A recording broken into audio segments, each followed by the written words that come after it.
presents the Endurance Countdown. 5, 4, 3, 2, 1. Transmission. Welcome back to the IRWIN Tools Endurance Countdown for 2011. Speedcafe.com's exclusive videos previewing the 2011 V8 Supercars season of endurance. I'm Grant Rowley. I've got Jack Perkins here with me and Chris Jewell. Today we're going to discuss the number 3 Wilson Security Racing Ford Falcon of Tony D'Alberto and Dale Wood. This will be Tony D'Alberto's 6th Bathurst 1000, but it'll be his first in a Ford. Now Jack, you did this last year. You drove a Ford for the first time in the Great Race. How difficult is it to switch between the two brands?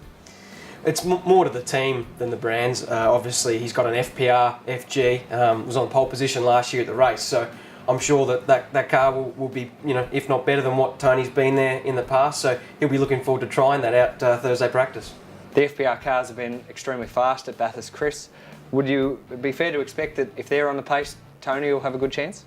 Yeah, I think so. I mean, it's clearly Tony's team there. The driver occupying the other seat will very rarely start or finish the race, at least if history is going to determine anything. But Tony can do a good job. They've run inside the top 5 and 6 on a number of occasions there.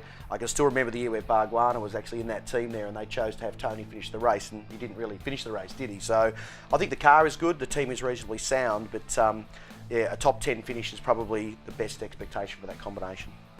Speedcafe.com spoke to Al D'Alberto, the team owner at Queensland Raceway, about the team's first endurance season in a Ford.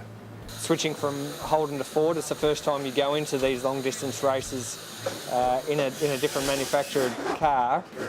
What challenges is that going to present? Oh, I think by the time we get to Bathurst we'll know the car pretty well. So, and the boys are starting to get their heads around how to set the car up, so I think there won't be too much difference from, it's always a hard race to win.